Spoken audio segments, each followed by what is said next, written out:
Iran has the most powerful economic weapon on Earth. They have never used it. That is not restraint. That is the strategy. 33 kilometers of water at the mouth of the Persian Gulf. The Strait of Hormuz. 20 million barrels of oil pass through it every day. 1 in 5 barrels burned anywhere on Earth. Iran controls the entire northern shore. The mines, the missiles, the submarines that US destroyers struggle to track. Close this strait and oil prices double before New York opens. Every stock market on Earth opens in freefall. No invasion, no bombs, just a geography decision made on a coastline. Iran has threatened to make that decision 6 times in 20 years. 6 times this strait stayed open. The reason is the most interesting geopolitical story of the last half-century, and it starts with the map. The Persian Gulf is a pocket, 1,000 kilometers long, one exit. The Strait of Hormuz, 33 kilometers wide on a map, but the navigable shipping lane is 6. 3 kilometers in, 3 kilometers out.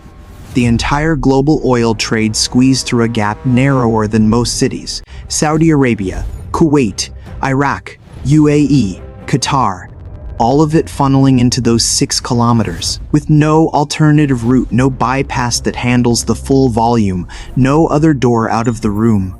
Iran's northern coastline runs the full length of that strait. 4,000 kilometers. Naval bases, missile batteries, fast attack squadrons positioned not to threaten the Strait of Hormuz, but to live next to it. You don't threaten something you're already standing on.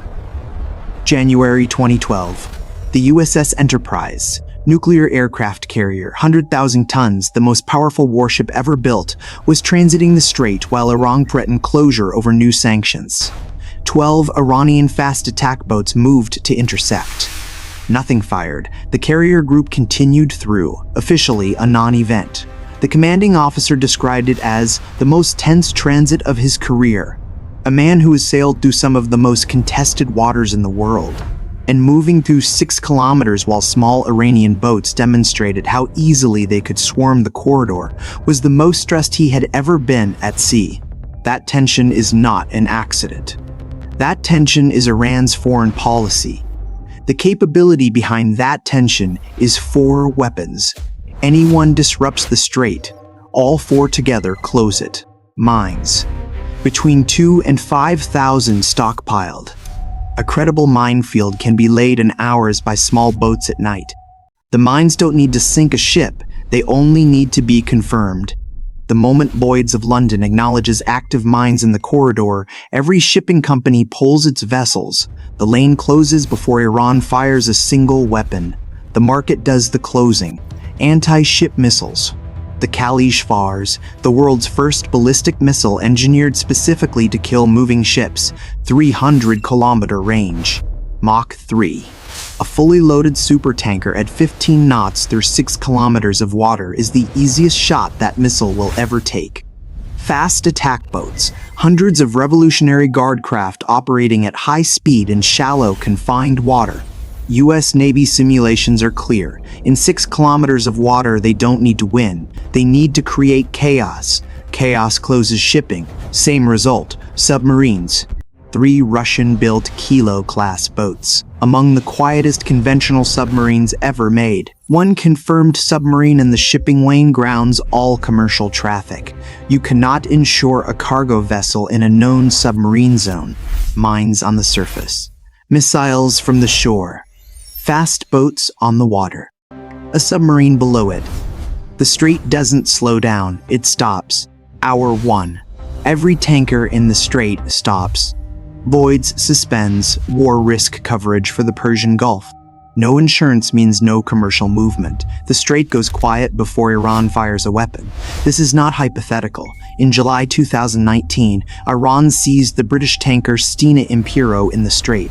Within 48 hours, insurance premiums for Gulf transits spiked 40%. That was 1 ship. 1 seizure, not a closure. 40% in 48 hours. Hour 6. Asian markets open. Airlines, shipping, chemicals, manufacturing, anything with a hydrocarbon input sells off. The damage starts on the eastern side of the map before New York wakes up. Hour 12, New York opens. Oil prices have doubled.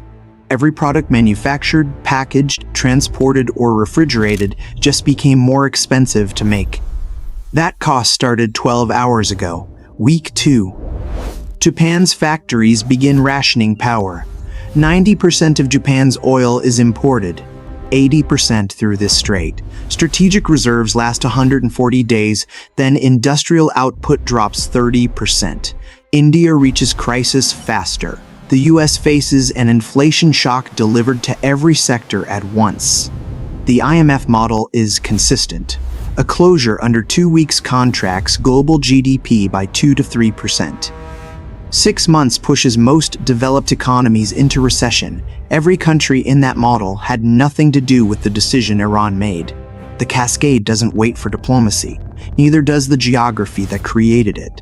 6 threats. 6 times the strait stayed open. The geography explains all 6. Iran exports its own oil through the strait. Close Hormuz and Iranian revenue collapses immediately. The weapon and the economy are the same object. Firing it means shooting yourself first. The military consequences are not limited to the strait. The Carter Doctrine, American policy since 1980, commits the U.S. to military force to protect Gulf oil flows. The response to an actual closure includes strikes on Iranian naval assets, air installations, and coastal batteries. Iran's military leadership has seen the target list. The threat is leverage. The act is the end of the Iranian military, and the bypass math seals the trap. Saudi Arabia's East-West pipeline plus the UAE's Fujairah route handles 8 million barrels per day. 20 million currently move through the strait. 8 can bypass it. 12 disappear with no workaround. That 12 million barrel daily gap is what Iran is actually selling. Not the act, but the shadow of the act. A weapon you actually fire gets destroyed in the using. A weapon you never fire stays loaded forever. Iran has been aiming at the global economy for 40 years. The cost has been paid continuously in insurance premiums, military budgets, diplomatic concessions, and the oil price risk premium buried inside everything you buy. Not on the day Iran closes the strait. Every single day it doesn't. The IEA projects peak global oil demand sometime in the 2030s. When demand peaks, the value of controlling this strait begins a slow decline. Iran knows its window is finite. A country that understands its strategic leverage is depreciating, has every incentive to extract maximum value from it now. In negotiations, in regional positioning, in every confrontation where the threat of the strait hangs unspoken in the room, the geography is the same.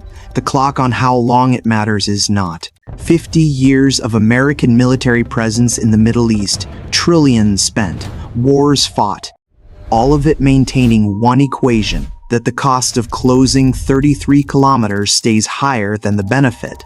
That equation has held. But equations don't hold forever. They hold until the variables change. The map has not changed. The geography has not changed.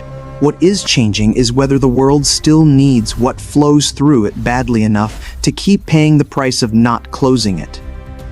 The weapon that never fires. Until the day it doesn't need to. Next map, Finland. Subscribe. The map is already drawn.